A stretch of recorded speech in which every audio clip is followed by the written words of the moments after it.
Hi, this is Robert Smith. I'm in the Knoll Ruins here in Wales. So I'd like to read and answer the question about how to deal with. So Donna says, what's the best way to teach a child who is in a moment of anxiety? There's so many children in school systems with anxiety, stress beyond what I can recall as a child. Yeah, that's a very, very good one. Children. Now, of course, there's not one style fits all. That's why we teach so many different ways of approaching things. Depending on where the child is, depending on how old they are, I know that there's many ways to address the problems.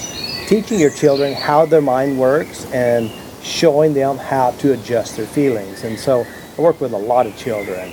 And there's different ways to help children change without them knowing that you're using FasterEFT. I know talking with my practitioners, and they have children, and of course tapping on the problem, sometimes they'll let you for a while, then they create what you call a resistance to tapping. And so there are good ways to address problems. If you understand the children, yourself, me, we all go into what we call the trance of the problem. We go into a hypnotic state. And of course, what we do is we believe everything inside of our head. So you have a child who's really upset, something's bothering them. Well, a lot of times you just use what I teach, the very simple way of addressing problems, and you can create a shift. But sometimes you have to be creative. And so there's lots of ways of doing this. One way is the child's upset and you say, let's play a game. And so first of all, with the process of changing problems, you got to aim, you got to identify, and then you do something. We call it defractionation, which means you go into the trance, we pull you out of the trance. And so it's very simple. It's state change, it's internal representational change. And so you just say, well, think about the problem. You're upset, right? Well, let's play a game. Feel upset first. And then you can say, well, I'm going to touch you here, and I want you to sound like a monkey. And then sound like a giraffe. We don't know how giraffe sounds. Sound like an elephant. We know how elephants sound. Sound like a dog, a chicken. Deep breath. Sound like something else. Peace. Then you go back. Let's go back and think about what you're talking about. Does it still bother you? Notice it still bothers you. Now we'll sound like a kitten, meow. A dog, ruff, ruff, ruff. A cat, meow. A dog, chicken, whatever, just anything. I call this the Barnyard Technique, or the animal technique. And it's very simple. Basically, it goes in, out, and you make it playful. You can also create songs. You can make up a song. When they're upset, let's play this song. I release and let it go, make up something fun, you can just use your creativity, and you can kind of laugh about it, and SpongeBob, SquarePants, whatever it is that you can use to defrac, and you can use a tapping too.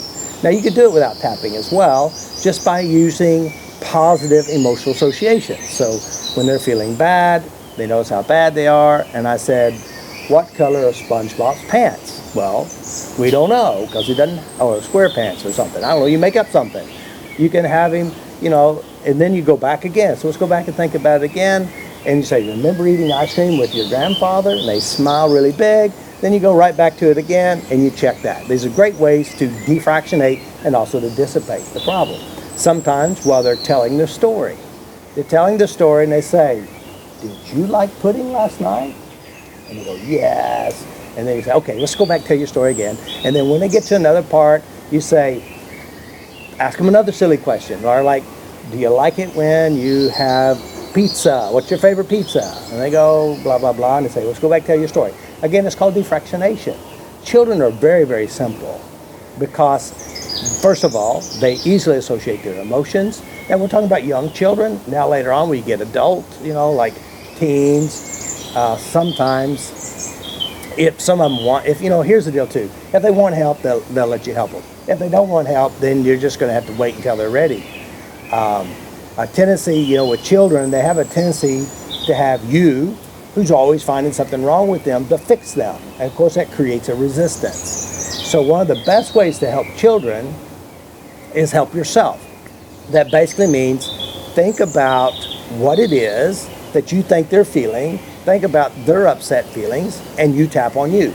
Associate what your issues are about trying to fix them like something's wrong. You change that too. You keep working on yourself and their reaction to you, you work on that. So that's another way of, first of all, we have a tendency to, parents have a tendency to think, I've got to fix you, I have the right way of doing it, my child should do it my way, and of course, they're going, Mom, leave me alone. And you have to respect that, but also work on your differences. Now we're talking about young children to adult children to husbands and wives. Because again, understanding how to defractionate is the key. Defract, defract, defract. Now if you understand defractionation, I go over in the level 1 training how your mind works, how to re-imprint memories. And again, practice, rehearsing, go back, check, recheck. That's the art of doing this. You got an end, beginning, and you got an end. And when you're done with a memory, there's smiles. The memory in the mind has been re-imprinted where it's a positive thing. I know that dealing with children is such a big thing because you can help children with little things today. To them, it's big. To you, it's not so big. These little things grow up and that be really big adult problems if you don't address it in an early age. I work with a lot of children, ADD, ADHD, and if you don't understand it, it's a disease. It's a disorder and you can only use drugs. But the truth is, it's not a disease. It's an internal processing of information, and if you understand how to change that, you can help your children to be very successful when they grow up. And so this is Robert Smith.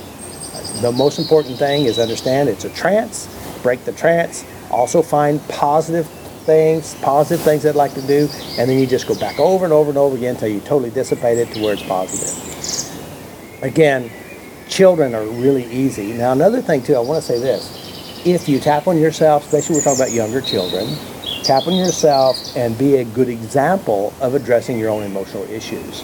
It reminds me of a mother whose daughter has Down syndrome, and she had a lot of emotional issues. Her mother was tapping on her, and her life was getting better. The child was acting better. She was no longer fearful. She was no longer having issues with this and that. One day they were driving, and Mom was really stressed out, and in the back, she goes, Mommy, you need to tap, because they're smart enough to notice that you need to address your stuff. So that's the most important thing. Work on yourself and take ownership. It's Robert Smith.